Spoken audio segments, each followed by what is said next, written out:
겨울의 찬바람이 매섭게 불던 어느 오후 경기도 외곽의 작은 요양원. 행복한 집에 새로운 입소자가 도착했습니다.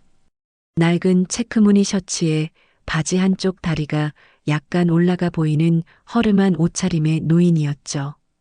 그는 지팡이의 의지에 천천히 걸음을 옮기며 오른쪽 다리를 약간 절뚝이는 모습이었습니다. 요양원 원장 김미숙 씨가 반갑게 맞이했습니다. 어서 오세요. 편하게 지내시길 바라겠습니다.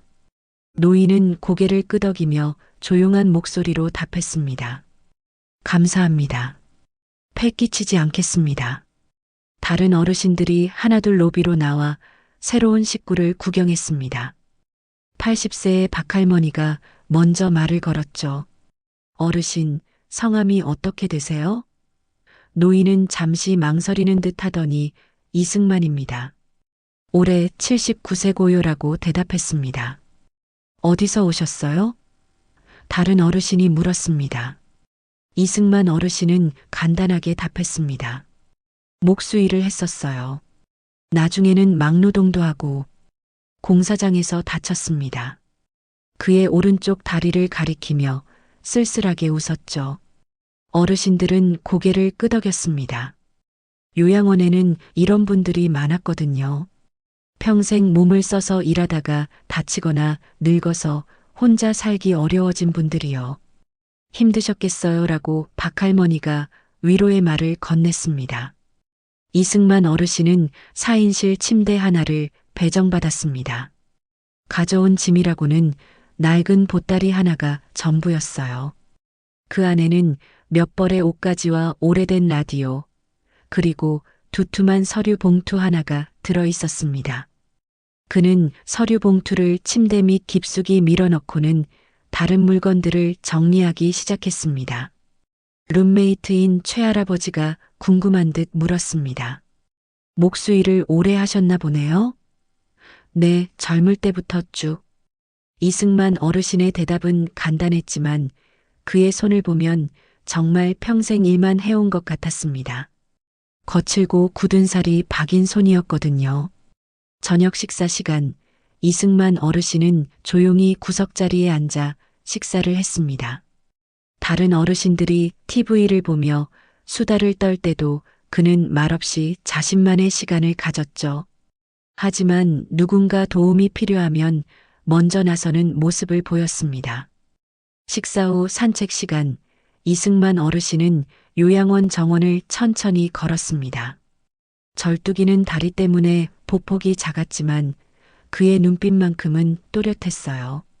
정원 한쪽에 벤치에 앉아 하늘을 올려다보며 깊은 생각에 잠기곤 했습니다. 요양원 직원들은 새로운 입소자에 대해 이야기했습니다. 조용하시고 예의 바르신 분 같아요. 목수 출신이라고 하니까 손재주가 좋으실 것 같은데 다리를 다치셔서 안타까워요. 이승만 어르신의 첫날 밤, 그는 침대에 누워 천장을 바라보았습니다. 다른 룸메이트들의 고른 숨소리가 들려왔어요. 그는 작은 한숨을 쉬며 눈을 감았습니다. 새로운 인생의 시작이었지만 그 누구도 모르는 깊은 비밀을 안고 있었죠. 다음 날 아침, 이승만 어르신은 다른 어르신들보다 일찍 일어났습니다. 세면을 마치고 정원으로 나가 신선한 공기를 마셨어요. 요양원이 깨어나는 소리, 새들의 지저김, 멀리서 들려오는 차들의 소음. 모든 것이 새로웠습니다. 이렇게 이승만 어르신의 요양원 생활이 시작되었습니다. 겉보기에는 평범한 목수 출신의 노인으로 보였지만 그의 진짜 정체는 아무도 몰랐죠. 이승만 어르신이 요양원에 온 지 일주일이 지났습니다. 그는 다른 어르신들과 달리 매일 아침 일찍 일어나서 특별한 일과를 보였어요. 바로 신문 읽기였습니다. 할아버지, 신문 참 꼼꼼히 보시네요. 요양사 정민주 씨가 신기한 듯 물었습니다. 이승만 어르신은 안경을 벗고 미소를 지었죠. 습관이에요. 세상 돌아가는 걸 알아야죠. 하지만 그의 신문 읽는 방식은 범상치 않았습니다. 다른 어르신들이 주로 사회면이나 부고란을 보는 것과 달리 이승만 어르신은 경제면을 가장 먼저 펼쳤어요. 증권 시세표를 자세히 들여다보고 기업 실적 발표 기사를 한 글자도 놓치지 않고 읽었습니다. 삼성전자가 이번 분기 실적이 저조하겠네. 그가 혼잣말로 중얼거렸습니다. 반도체 경기가 하락세니까 당연하지. 하지만 내년 상반기부터는 회복될 거야. AI 수요 때문에. 옆에 있던 박할머니가 놀란 눈으로 바라봤습니다.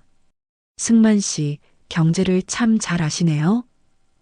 이승만 어르신은 당황한 듯 손을 저었어요. 아, 그냥. 신문 보다 보니까 조금씩 알게 되는 거예요. 하지만 그의 예측은 놀라울 정도로 정확했습니다. 현대차는 전기차 투자를 늘려야 해.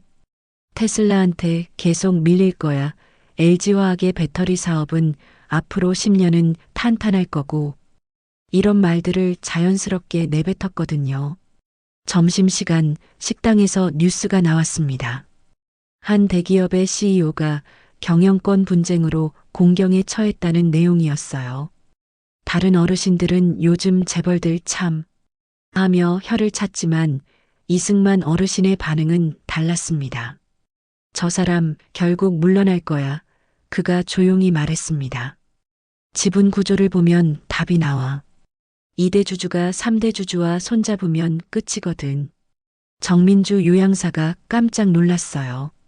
할아버지, 어떻게 그런 걸 다 아세요? 이승만 어르신은 잠시 말을 멈추더니 웃으며 대답했습니다. 그냥 신문 많이 봐서요. 오후에는 태블릿을 이용해 인터넷 뉴스도 확인했습니다. 요양원에서 제공하는 WI- 파일을 이용해서 말이죠. 다른 어르신들이 그런 어려운 걸 어떻게 하세요? 라고 신기해했지만 이승만 어르신은 능숙하게 터치스크린을 다뤘어요. 그는 주식시장의 흐름을 보며 또 혼잣말을 했습니다. 아, 이런 식으로 가면 안 되는데. 정부가 금리를 더 낮춰야 해. 그래야 부동산 시장이 안정되고. 마치 경제 전문가 같은 분석이었어요. 저녁 식사 후 이승만 어르신은 정원에서 최할아버지와 이야기를 나누고 있었습니다. 요즘 물가가 너무 올라서 걱정이에요라고 최할아버지가 말하자 이승만 어르신이 답했습니다. 물가 상승은 일시적이에요.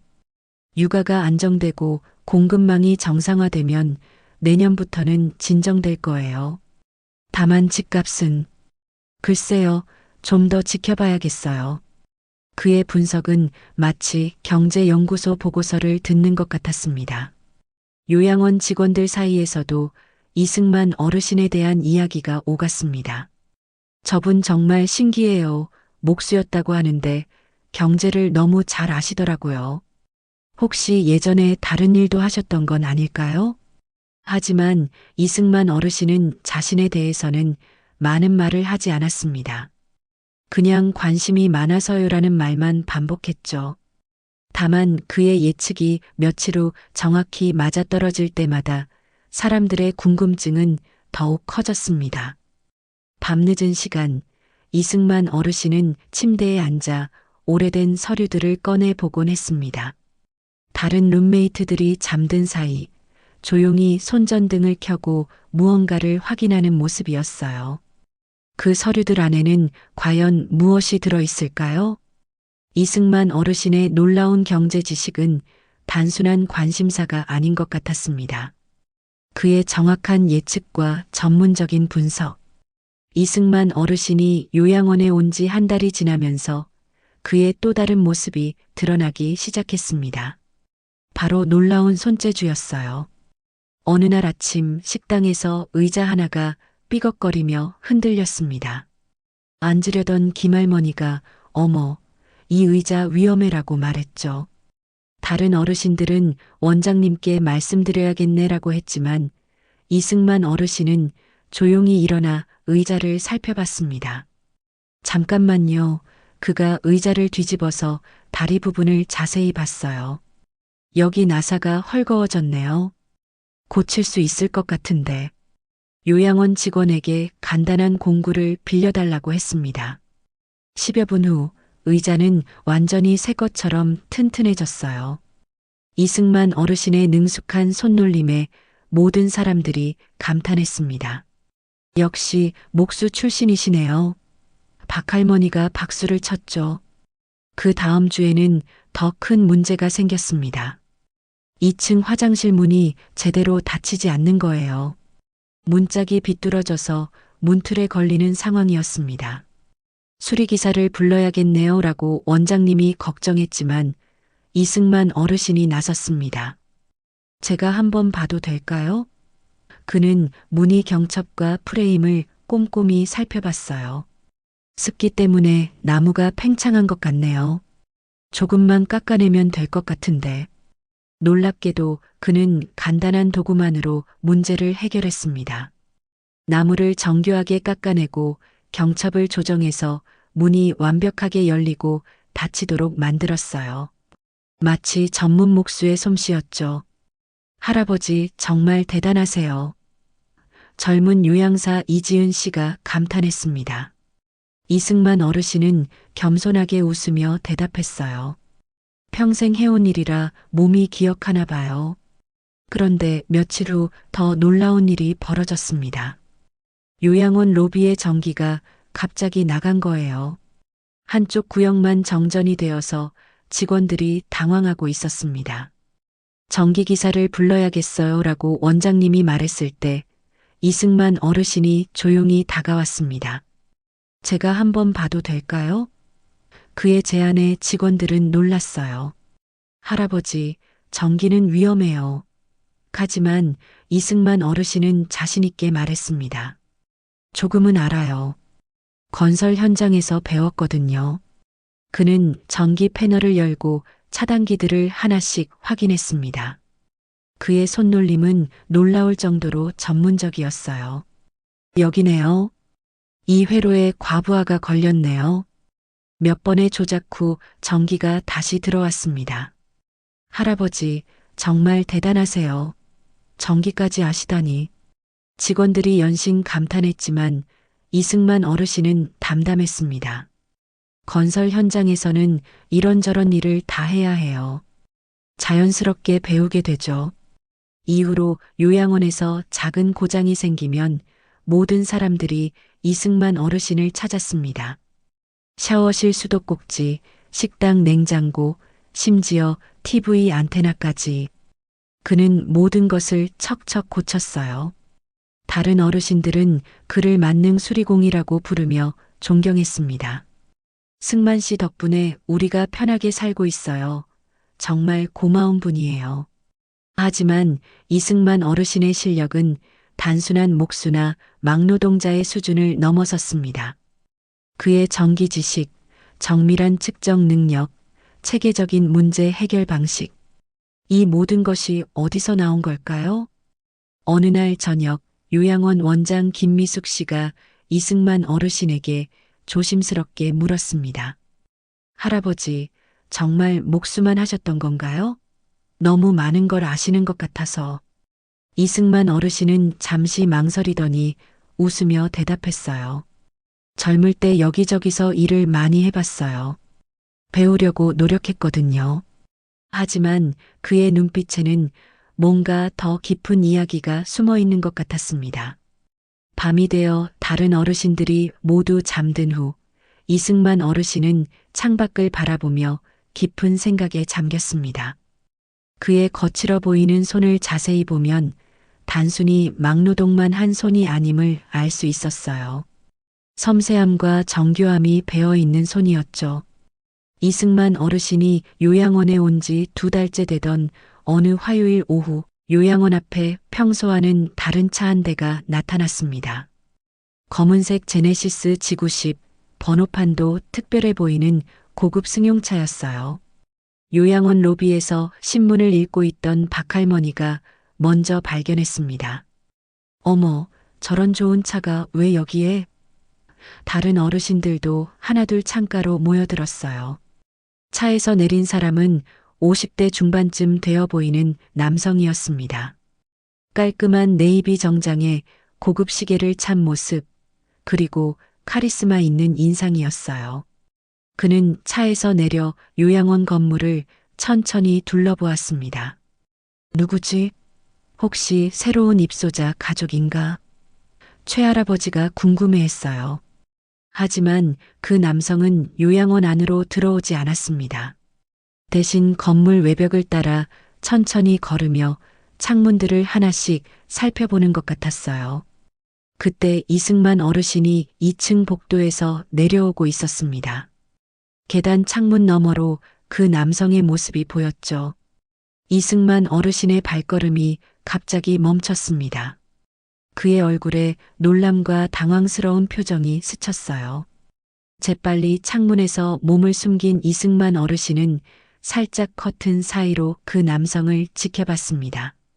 남성은 마치 누군가를 찾는 듯한 눈빛으로 요양원 곳곳을 살펴보고 있었어요. 할아버지, 뭘 그렇게 보세요? 지나가던 요양사 정민주 씨가 물었습니다. 이승만 어르신은 깜짝 놀라며 몸을 돌렸어요. 아무것도. 그냥 새 차가 와서. 한편 1층 로비에서는 어르신들의 수다가 계속되고 있었습니다. 저 사람 뭔가 중요한 사람 같아 보이네. 정장이 참 비싸 보여. 혹시 요양원 매입하러 온 건 아닐까? 그 남성은 약 20분간 요양원 주변을 돌아다녔습니다. 정원도 살펴보고 주차장도 확인했어요.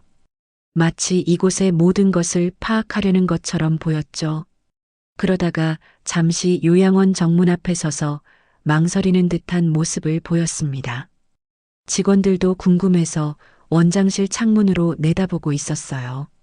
원장님, 저분이 뭔가 문의할 게 있으신가 봐요. 하지만 남성은 결국 요양원 안으로 들어오지 않았습니다. 대신 그는 다시 차로 돌아가 운전석에 앉았어요. 하지만 바로 출발하지는 않았습니다. 차 안에서 약 10분 더 요양원을 바라보고 있었죠. 마치 무언가 결심하지 못하고 고민하는 것 같았어요. 이승만 어르신은 여전히 2층 창문 근처에서 그 광경을 지켜보고 있었습니다. 그의 손이 미세하게 떨리고 있었어요. 평소 침착했던 모습과는 사뭇 다른 모습이었죠.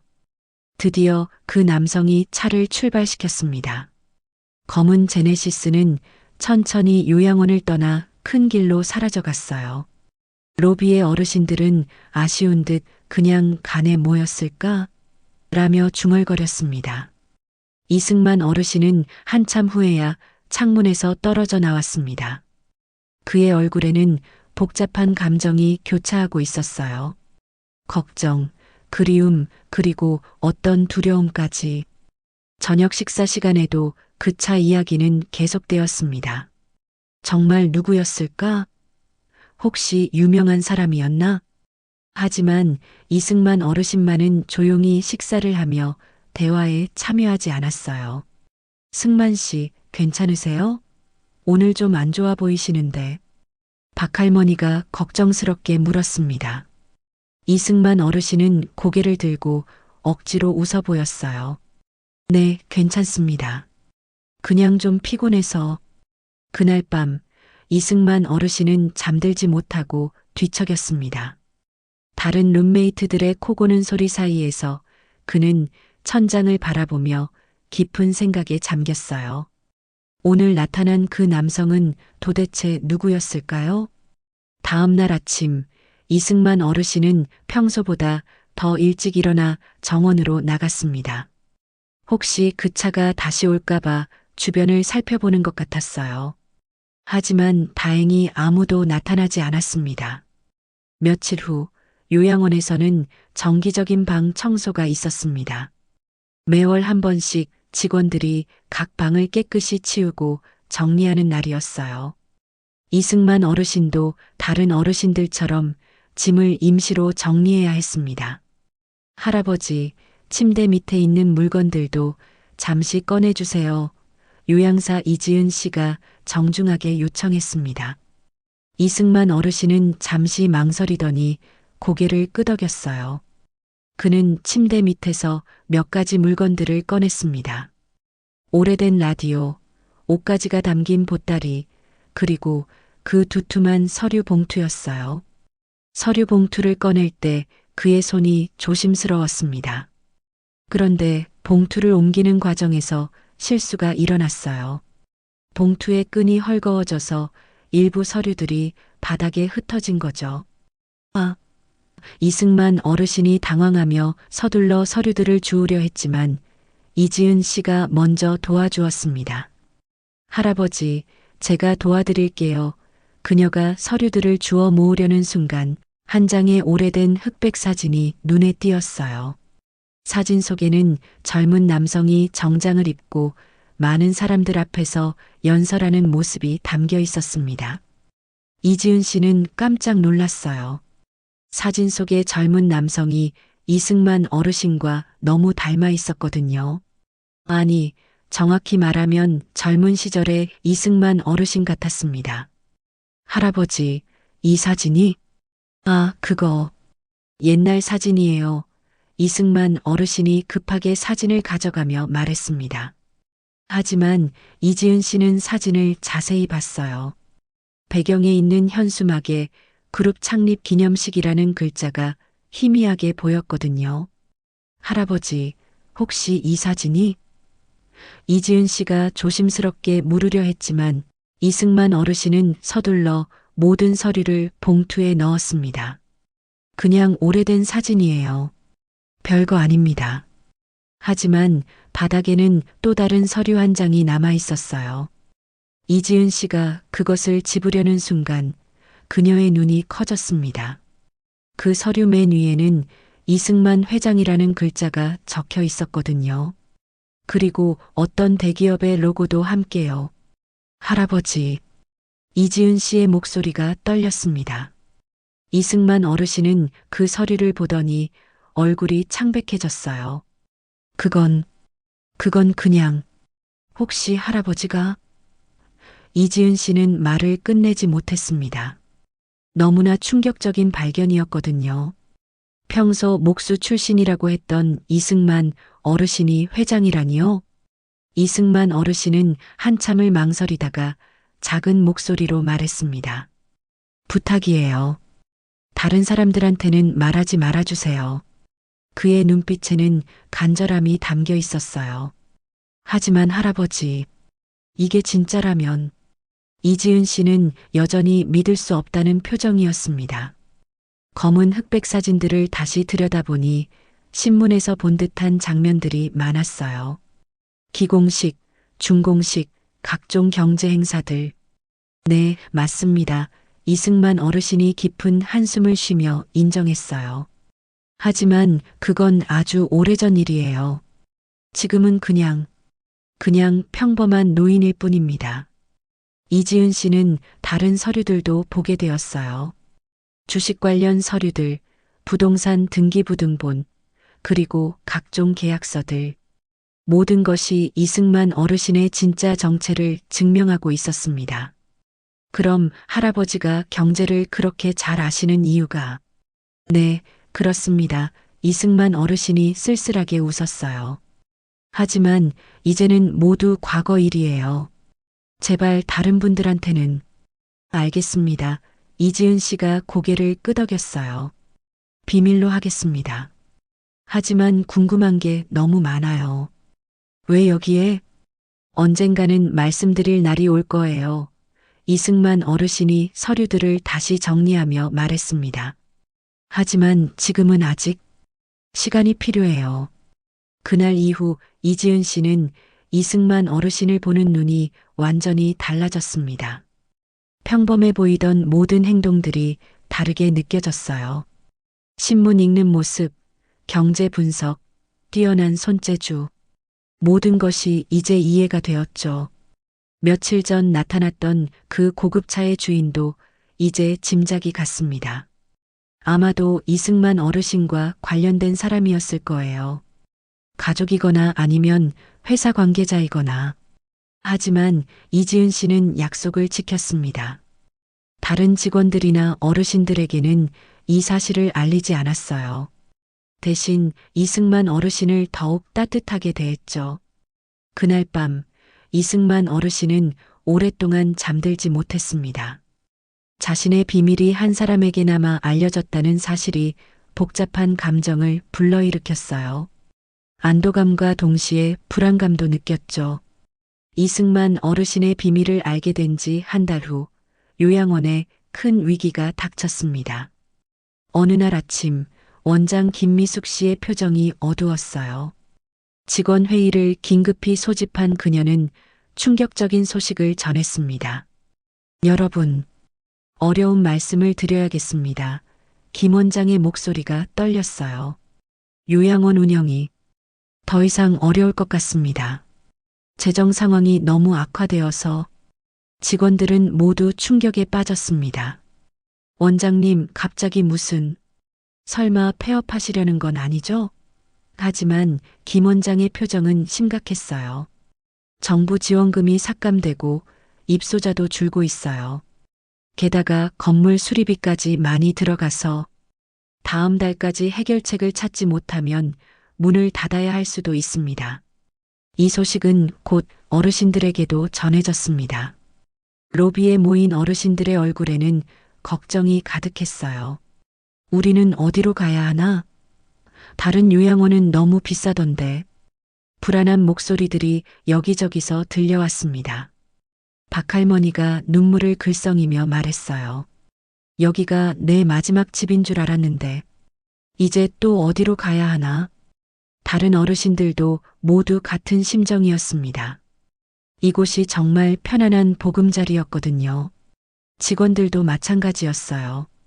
우리 일자리는 어떻게 되는 거예요?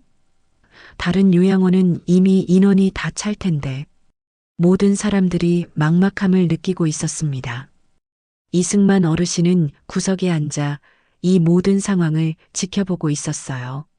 그의 표정도 심각했습니다. 이곳이 자신에게도 소중한 곳이 되었거든요. 진정한 평안을 찾은 유일한 곳이었어요. 점심시간 식당의 분위기는 무겁기만 했습니다. 평소 활기찬 대화 소리 대신 한숨과 걱정 소리만 들렸어요. 정말 어떡하지? 갈 데가 없는데. 이지은 요양사가 이승만 어르신에게 조심스럽게 다가왔습니다. 할아버지, 할아버지라면 혹시... 하지만 말을 끝내지 못했어요.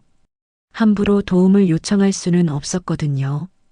오후에 김 원장은 구체적인 상황을 설명했습니다. 현재 부채가 3억 원 정도 됩니다. 당장 1억만 해결되어도 6개월은 더 버틸 수 있는데. 하지만 그것도 쉽지 않은 금액이었어요. 은행 대출도 안 되나요? 한 직원이 물었지만 이미 한계예요. 담보로 잡힐 것도 없고. 김 원장의 답변은 절망적이었습니다. 그날 저녁 어르신들은 각자 방에서 짐을 정리하기 시작했어요. 혹시 모를 상황에 대비해서 말이죠. 복도에는 무거운 침묵만이 흘렀습니다. 이승만 어르신은 정원 벤치에 혼자 앉아 있었어요. 석양이 지는 하늘을 바라보며 깊은 생각에 잠겨 있었죠. 이곳에서의 소중한 시간들이 머릿속을 스쳐갔습니다.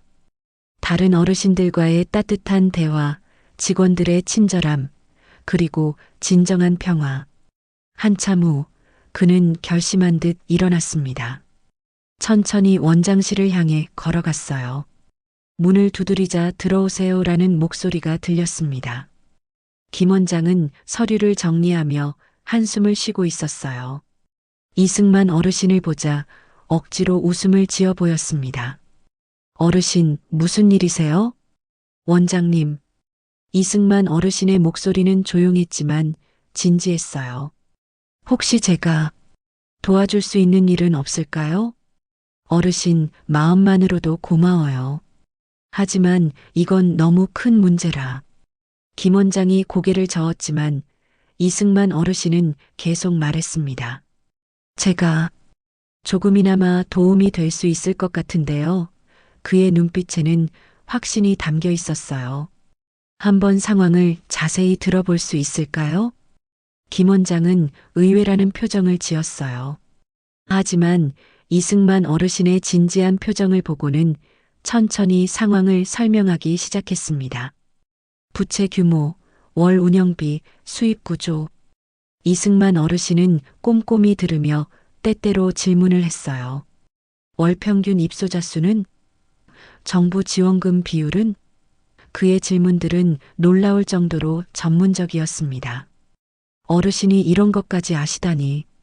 김 원장이 놀라워했지만 이승만 어르신은 미소만 지었어요. 젊을 때 이런저런 일을 해봐서. 1시간의 대화 후 이승만 어르신이 입을 열었습니다. 원장님, 제가 정말로 도와드릴 수 있을 것 같습니다.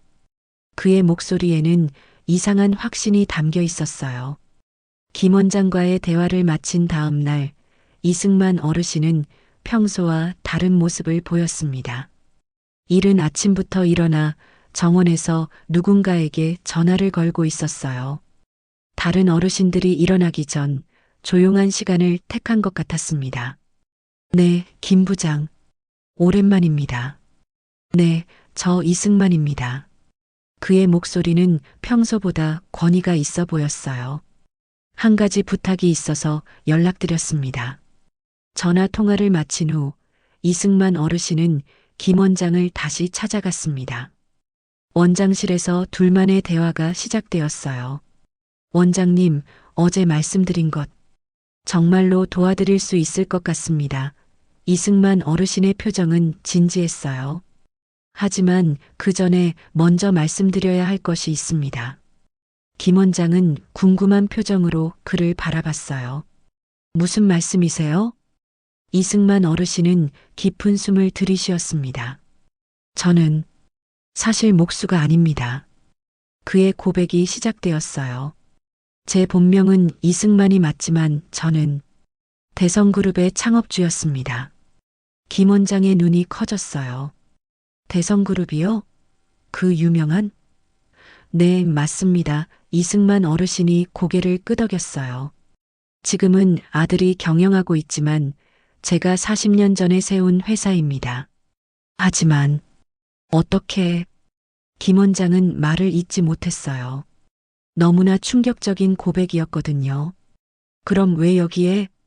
이승만 어르신의 눈에 슬픔이 스쳤습니다. 가족과의 갈등 때문이었어요. 경영권을 놓고 자식들과 다퉜고 결국 모든 걸 포기하고 떠났습니다. 10년 전 일이죠. 그래서 목수 행세를 하신 거군요. 김 원장이 이해한다는 듯 고개를 끄덕였어요. 처음에는 정말 막노동도 해봤어요. 건설 현장에서 일하면서 몸으로 부딪혀 배운 거죠. 그러다가 다리를 다치고 이승만 어르신이 자신의 다리를 내려다봤어요. 하지만 주식과 부동산은 여전히 가지고 계시는 거죠? 김 원장이 조심스럽게 물었습니다. 네, 회사 지분은 아들에게 넘겼지만 개인 자산은 따로 보관해 두었어요. 언젠가 필요할 때를 대비해서. 이승만 어르신이 침대 밑에서 그 서류 봉투를 꺼내왔어요. 봉투 안에는 각종 주식 증서, 부동산 등기부등본, 그리고 은행 계좌 정보들이 들어 있었습니다. 김 원장은 그 서류들을 보며 깜짝 놀랐어요. 이 금액이라면, 네, 요양원을 살리고도 남을 거예요. 이승만 어르신이 미소를 지었어요. 하지만 조건이 있습니다. 어떤 조건이요? 다른 분들한테는 비밀로 해주세요. 저는 그냥 이승만 할아버지로 계속 살고 싶어요. 그의 목소리에는 간절함이 담겨 있었어요. 여기서의 평범한 일상이 너무 소중하거든요. 김 원장은 감동받은 표정이었어요. 정말 어떻게 감사드려야 할지. 감사할 것 없어요. 저도 여기 식구인걸요. 이승만 어르신이 따뜻하게 웃었어요. 내일 은행에서 처리하겠습니다. 다음 날 놀라운 일이 벌어졌습니다. 갑자기 요양원 계좌에 거액이 입금되었다는 소식이 전해진 거예요. 김 원장은 직원들을 모아놓고 발표했습니다. 여러분, 기적 같은 일이 일어났어요. 그녀의 목소리는 기쁨으로 떨렸어요. 익명의 후원자가 나타났습니다. 우리 요양원을 계속 운영할 수 있게 됐어요. 직원들은 환호성을 질렀어요. 정말요? 어떻게 된 거예요? 하지만 김 원장은 익명의 후원자라고만 했어요. 이승만 어르신과의 약속을 지키기 위해서였죠. 어르신들도 이 소식을 듣고 크게 기뻐했습니다. 이제 안심이네, 정말 다행이야. 로비에는 다시 웃음소리가 돌아왔어요.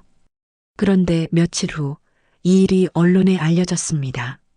막노동 할아버지, 알고 보니 재벌 총수라는 제목의 기사가 신문에 실린 거예요. 어디선가 정보가 새어나간 모양이었습니다. 기자들이 요양원 앞에 몰려들었어요. 대성그룹 창업주 이승만 회장이 10년간 숨어 지내온 곳이 이곳입니다. TV 뉴스에서도 연일 보도되었죠.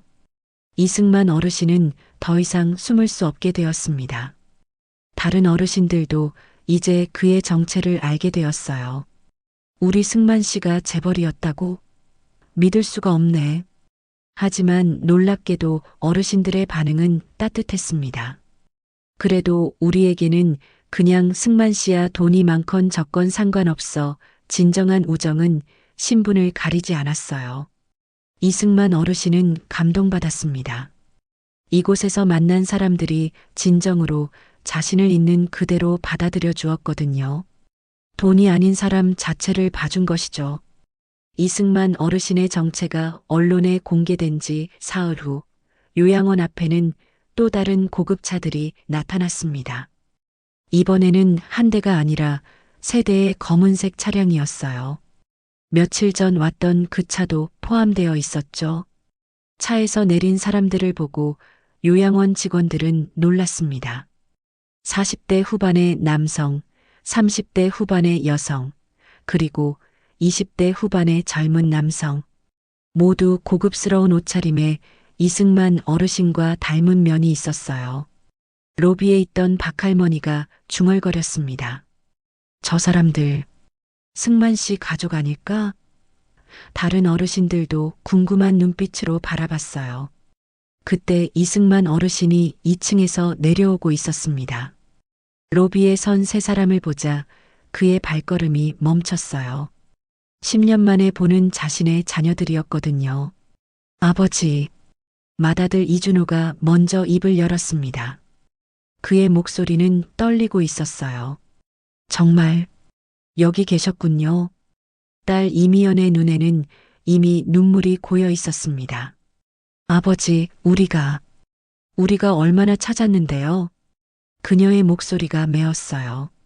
막내 아들 이태주는 아무 말 없이 아버지를 바라보고 있었습니다.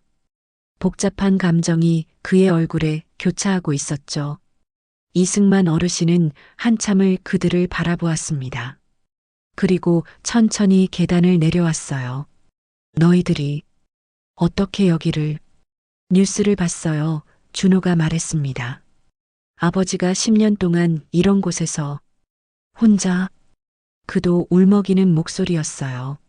로비의 분위기는 숙연해졌습니다. 다른 어르신들은 조용히 자리를 비켜주었어요.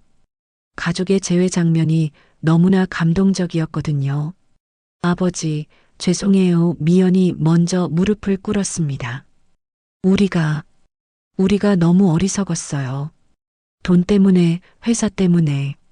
정말 중요한 걸 놓쳤어요. 준호와 태준도 함께 무릎을 꿇었습니다. 아버지, 용서해 주세요. 돌아와 주세요. 세 남매가 모두 눈물을 흘리며 아버지 앞에서 머리를 숙였어요. 이승만 어르신의 눈에도 눈물이 맺혔습니다. 10년 동안 억누르고 있던 그리움이 터져나오는 순간이었어요. 얘들아. 그의 목소리는 떨렸습니다. 아버지, 우리 잘못이에요. 준호가 고개를 들며 말했습니다. 경영권이 뭐가 중요해요? 돈이 뭐가 중요해요? 아버지 없는 회사가 무슨 의미가 있겠어요? 미연이 아버지의 손을 잡았어요. 아버지, 집으로 돌아가요. 우리가 다시 가족이 되어요. 그녀의 손이 따뜻했어요. 태준도 처음으로 입을 열었습니다. 아버지, 저도 이제야 깨달았어요. 아버지가 평생 우리를 위해 얼마나 희생하셨는지. 이승만 어르신은 세 자녀를 번갈아 보았습니다. 그들의 진심 어린 후에 간절한 눈빛을 보니 가슴이 뭉클해졌어요. 하지만 여전히 마음 한편에는 상처가 남아 있었습니다. 10년이에요. 이승만 어르신이 조용히 말했습니다. 10년 동안 나는 죽은 사람 취급을 받았어요. 한 번도 안부를 묻지 않았잖아요. 자녀들은 더욱 고개를 숙였습니다. 아버지의 말이 맞았거든요. 경영권 분쟁이 일어난 후 아버지가 집을 떠났을 때도 그들은 막지 않았어요. 오히려 회사 운영이 수월해졌다고 생각했었죠. 아버지, 준호가 떨리는 목소리로 말했습니다. 정말 죄송합니다. 변명의 여지가 없어요. 우리가 너무 욕심만 부렸어요. 처음에는 화가 났어요. 미연이 말했습니다. 아버지가 갑자기 떠나셨을 때. 하지만 시간이 지나면서 깨달았어요. 우리가 얼마나 잘못했는지. 태준이 주머니에서 무언가를 꺼냈어요. 낡은 지갑 속에서 나온 오래된 가족 사진이었습니다. 아버지, 저 이거 항상 가지고 다녀요. 어릴 때 가족여행 갔을 때 찍은 사진이에요. 사진 속에는 젊은 부부와 어린 세 남매가 행복하게 웃고 있었어요. 이승만 어르신도 그 사진을 기억했습니다. 회사가 막 자리 잡기 시작할 무렵 가족들과 함께한 소중한 추억이었죠. 그때가 정말 행복했죠? 이승만 어르신의 목소리가 부드러워졌어요. 돈도 많지 않았지만 우리는 진짜 가족이었어요. 네, 아버지 세 남매가 동시에 대답했습니다. 그때로 돌아가고 싶어요. 돈이고 회사고 다 필요 없어요. 아버지만 있으면 돼요. 주변에서 지켜보던 다른 어르신들의 눈에도 눈물이 맺혔습니다. 이런 감동적인 가족 재회를 보는 것은 처음이었어요. 박할머니는 손수건으로 눈물을 닦으며 중얼거렸습니다. 가족이 최고야. 정말. 이승만 어르신이 천천히 자녀들을 일으켜 세웠습니다. 일어나세요. 무릎 꿇을 일 아니에요. 그리고 하나씩 끌어안았어요. 나도 보고 싶었어요. 가족들의 포옹이 이어졌습니다. 10년의 시간과 상처가 한순간에 녹아내리는 것 같았어요. 로비에 있던 모든 사람들이 감동의 눈물을 흘렸습니다. 아버지, 이제 집으로 가요. 미연이 아버지의 팔을 잡으며 말했습니다. 아버지 방도 그대로 두었어요. 아버지를 기다리면서. 하지만 이승만 어르신은 고개를 저었어요. 고마워.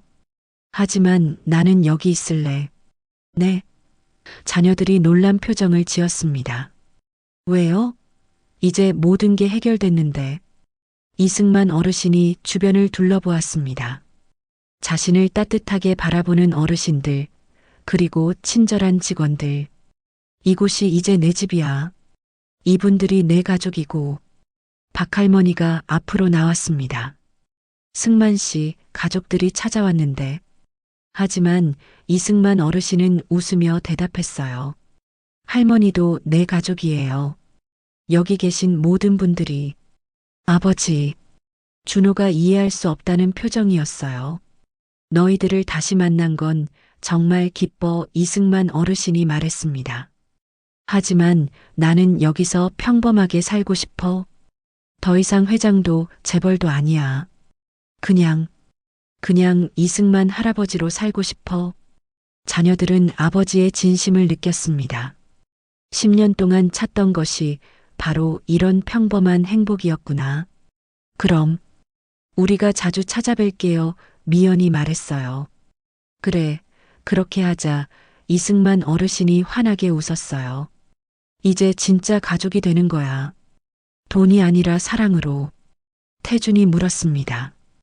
회사는 어떻게 하죠? 너희가 잘하고 있잖아. 이승만 어르신이 어깨를 두드렸어요. 나보다 훨씬 잘해. 나는 이미 은퇴한 사람이야. 그날 저녁 가족들은 요양원 식당에서 함께 저녁을 먹었습니다. 검소한 식사였지만 그 어느 때보다 따뜻했어요. 다른 어르신들도 함께 어울려 정말 큰 가족 같았습니다. 아버지가 여기서 행복해 하시는 모습을 보니 준호가 말했어요. 우리도 마음이 편해져요. 이승만 어르신은 정말로 행복해 보였습니다. 가족과의 화해, 그리고 이곳에서의 평범한 일상. 이보다 더 큰 분은 없었어요. 가족과의 화해 이후 이승만 어르신의 일상은 더욱 풍요로워졌습니다. 자녀들이 일주일에 두세 번씩 찾아와 함께 시간을 보냈어요. 하지만 여전히 그는 요양원을 떠나지 않았습니다. 이곳이 진정한 자신의 보금자리라고 생각했거든요. 어느 일요일 오후 온 가족이 요양원 정원에 모였습니다. 준호는 아내와 두 아이를 데리고 왔고 미연도 남편과 딸을 함께 데려왔어요. 태주는 아직 결혼 전이었지만 여자친구와 함께였습니다. 할아버지, 손주들이 이승만 어르신에게 달려왔어요. 7살 손녀 지우와 5살 손자 민준이었습니다. 아이들은 할아버지와 처음 만났지만 금세 친해졌어요. 할아버지, 여기가 할아버지 집이야? 지우가 순진하게 물었습니다. 응, 할아버지는 여기 살아. 이승만 어르신이 아이를 무릎에 앉히며 대답했어요. 민준이 정원을 둘러보며 말했습니다. 여기 정말 좋다. 할아버지들도 많고. 아이들의 순수한 반응에 모든 어른들이 웃음을 터뜨렸어요. 박할머니를 비롯한 다른 어르신들도 함께 어울렸습니다. 우리 승만 씨 손주들이 이렇게 이쁘구나. 정말 복 받으셨네요. 따뜻한 분위기 속에서 진정한 가족 모임이 이루어졌어요. 준호가 아버지에게 조심스럽게 물었습니다. 아버지, 정말 계속 여기 계실 건가요? 집도 넓고 손주들과 함께 살면 더 좋을 텐데. 이승만 어르신은 손자의 머리를 쓰다듬으며 대답했어요. 여기도 충분히 좋단다. 그리고 그는 주변의 어르신들을 바라봤습니다. 여기에는 나를 필요로 하는 분들이 계셔. 실제로 이승만 어르신은 요양원에서 없어서는 안 될 존재가 되어 있었어요. 몸이 불편한 어르신들을 도와주고 고장난 것들을 고치고 때로는 상담자 역할도 했죠. 그의 경제 지식 덕분에 다른 어르신들의 연금 관리도 도와주었어요. 아버지는 정말 대단해요. 미연이 감탄하며 말했습니다. 예전에는 회사 직원들을 챙기시더니 이제는 이곳 어르신들을. 사람은 누군가에게 도움이 될 때 행복한 거야. 이승만 어르신이 따뜻하게 웃었어요. 돈으로는 살 수 없는 행복이지. 오후 시간 가족들은 함께 요양원 근처를 산책했습니다. 이승만 어르신이 평소 다니던 길을 따라 걸으며 이곳저곳을 소개해 주었어요.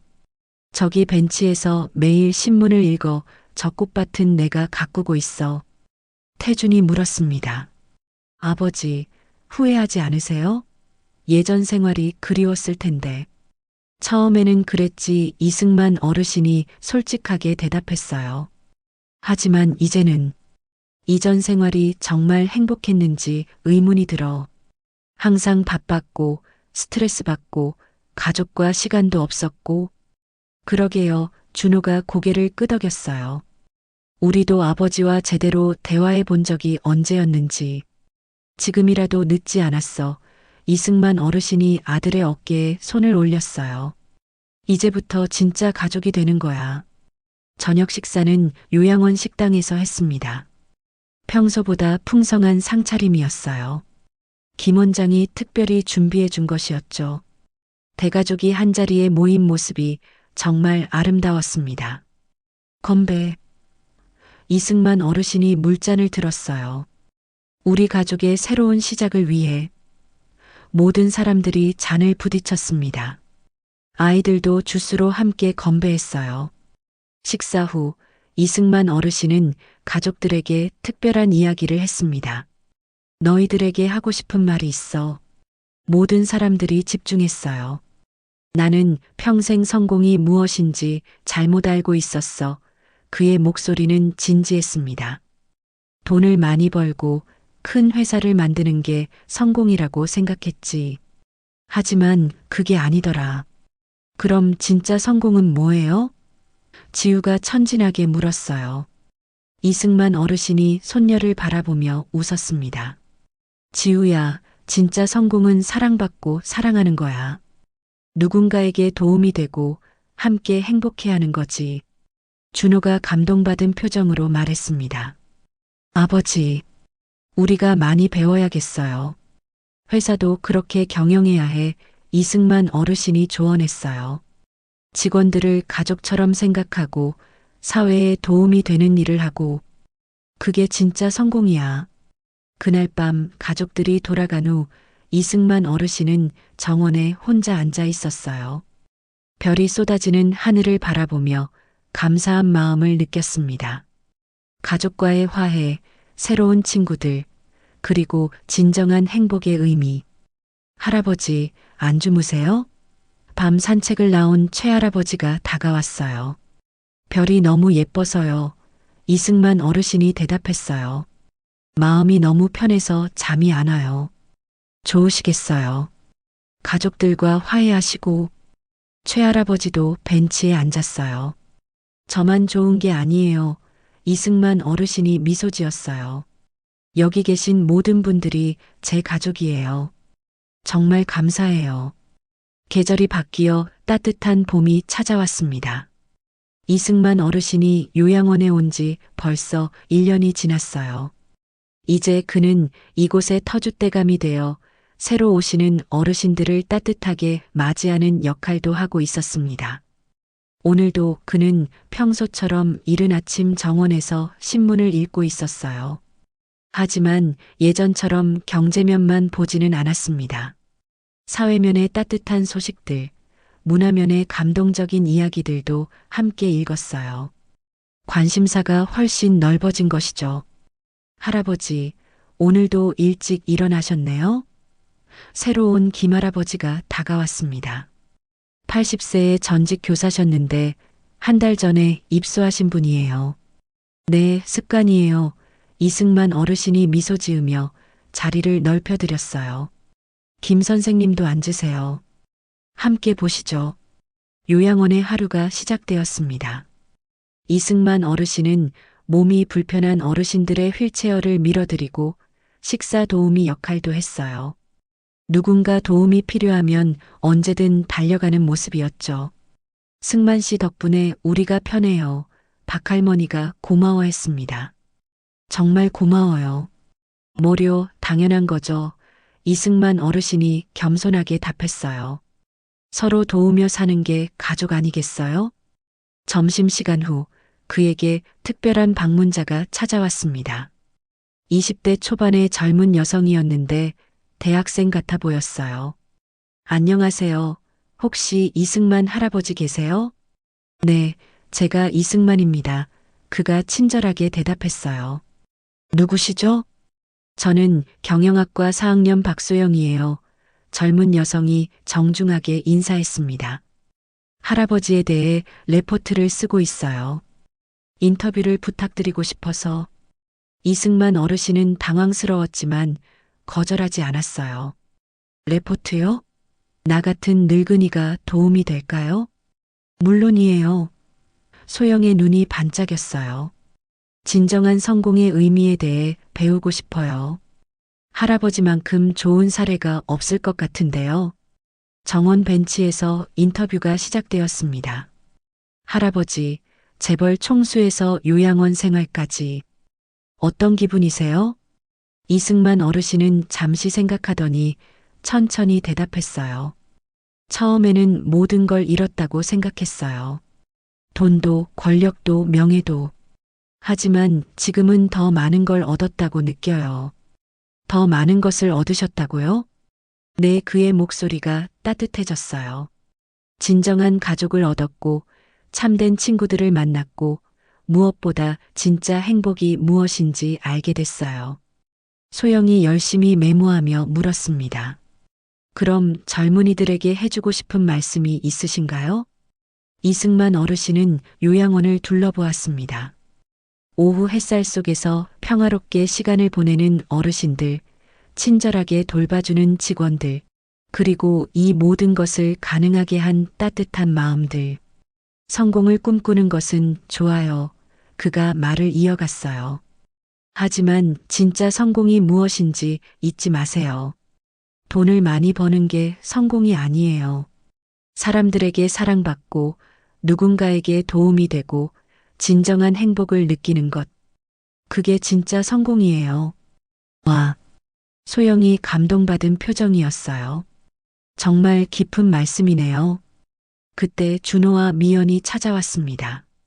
요즘은 거의 매일 교대로 아버지를 찾아뵈었어요. 아버지, 인터뷰 중이시네요? 네, 대학생이 레포트 때문에 왔어요. 이승만 어르신이 소개했어요. 우리 아들, 딸이에요. 소영이 깜짝 놀랐어요. 대성그룹 현재 회장님들이시네요. 하지만 준호와 미연은 전혀 거만하지 않았어요. 아버지에게서 배운 겸손함이었죠. 아버지가 최고의 스승이에요.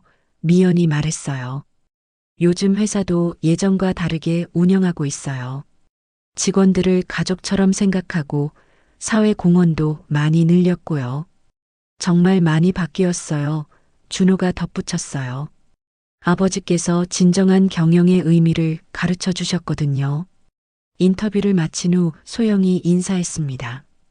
정말 감사했어요, 할아버지. 제 인생관이 완전히 바뀔 것 같아요. 좋은 레포트 쓰세요. 이승만 어르신이 손을 흔들어 주었어요. 그리고 기억하세요. 진정한 분은 마음에 있다는 걸. 저녁이 되어 가족들이 돌아간 후 이승만 어르신은 다시 정원에 앉았어요. 하지만 이번에는 혼자가 아니었습니다. 박할머니, 최할아버지, 김 선생님, 여러 어르신들이 함께 모였어요. 승만 씨, 오늘도 수고하셨어요. 박할머니가 말했어요. 덕분에 우리가 얼마나 행복한지. 저도 행복해요. 이승만 어르신이 진심으로 대답했어요. 여기 와서 진짜 살아있다는 느낌을 처음 받았어요.